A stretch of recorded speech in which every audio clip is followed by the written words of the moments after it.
Hello, and welcome back to another episode of Sudoku with Tsvetii. I'm your host as always, Tsvetii. Hope you're doing well, and if not, hopefully I can make your day just a little bit better. And today we have a very interesting topic to talk about, and it'll be regarding the idea of replicability, and that is a big word. It's a big word for ML. But the reason why we are talking about replicability, especially in this concept, is in the form of creating habits and creating potential lifestyle changes. And I think I want to say that as lifestyle changes in defense of just the standard word for diets or exercise or anything in life, really. And just using that kind of terminology because it's a lot less affronting to the senses, as Agatha jumps on my desk and immediately sniffs my Dr. Pepper Zero Sugar, hashtag sponsor, hashtag ad, hashtag not really, hashtag maybe one day. That would be awesome if I was sponsored by Dr. Pepper. Big soda sponsoring your boy. But anyways, back into the topic as we get off of our imaginary high horse. And today, I want to talk about replicability.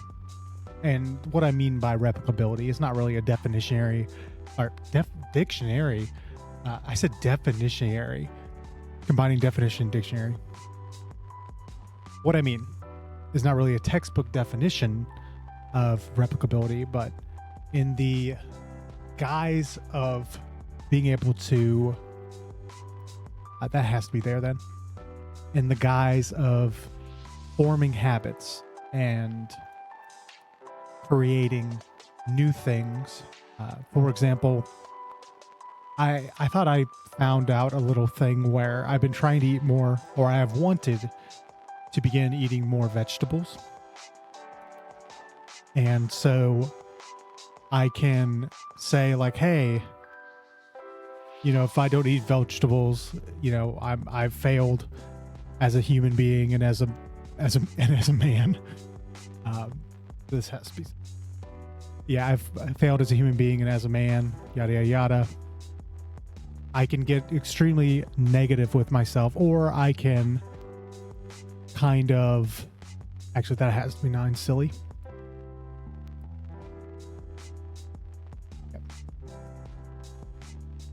You can be very negative to yourself when you don't accomplish something. Ouch. What was that? What are you doing? What are we doing? It's a 5, silly. But I want to say it in this context that I've been trying to, as I've kind of trialed and talked about my weight loss, I've been trying to lose weight, and I've had struggles because I have been having troubles forming the proper habits where after exercise, I'll be too hungry. After work, I just will start eating because I'm bored.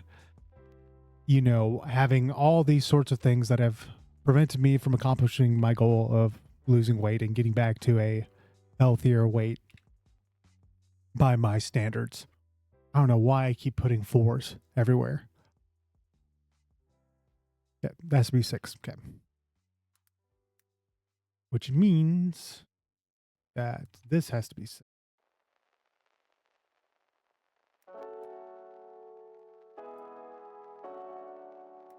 Yeah. I was about to say, this Sudoku's been a whirlwind because I've just kind of been solving the puzzle mostly. The thing I want to get across to you today is I don't remember where I heard it from or where I read it. It may have been in this book that I'm reading. But actually, I think it was with Josh Pate's sit-down interview with Kurt Signetti, where he was detailing his time with Nick Saban. And it was to, when you have your goal, you put your goal to the side, however backwards it may seem, to put your goal to the side and then focus on the details. And one of the things as I am trying to lose weight and be healthier, is I do not eat enough vegetables. I do not get enough iron. When I got my blood tests in February, I had dangerously almost like super anemia because I don't get enough iron. And of course, you naturally can get iron through several ways and several sources, mostly being vegetables and dark green vegetables. And instead of just taking a vitamin for it every day, I've been trying to make these gradual lifestyle changes. And instead of just thinking of it as a big sum of I need to lose weight this week, I am piecing it together.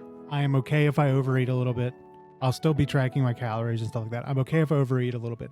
But my goal is to eat vegetables every day, at least a big serving or at least 2 servings of vegetables every day. And for this week, I have been doing fantastic with that. And so I am still, ironically, I'm losing weight, but I'm still making progress while also adding something to my diet of my food that I eat, rather than just trying to take stuff away. And I think that is a very important idea to get through your head. And I am extremely stubborn, so it's kind of hard for me still. But the way I am rationalizing it in my head is if I add this to my diet, this is very filling, although not calorically dense, it's very filling. So I'll be full for longer. I am getting fiber, nutrients, everything like that. So I'm eating healthier. And if I'm eating healthier, eating less calories and getting more vitamins, I will be healthier for it. And so that is why I am choosing to eat more vegetables this week and forcing myself for every day to at least eat 2 servings of vegetables.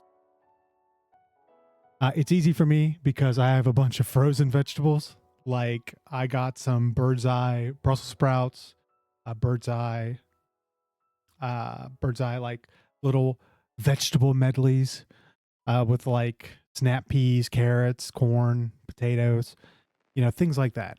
Stuff that I enjoy eating, and I can just add onto what I would be eating so that I can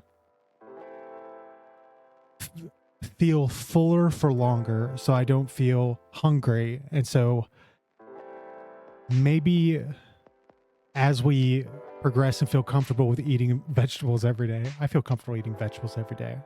I'm not a kid.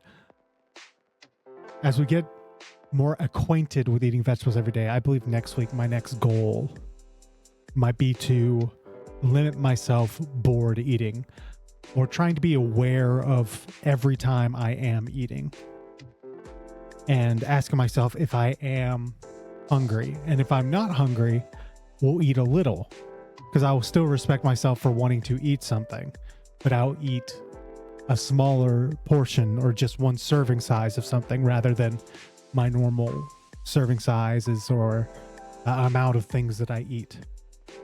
I think that is a healthy way of going about it for next week. Anyways, I have been yapping. I finished the puzzle 3 minutes ago. Remember to take care, stay safe, and I'll catch you again tomorrow. Bye.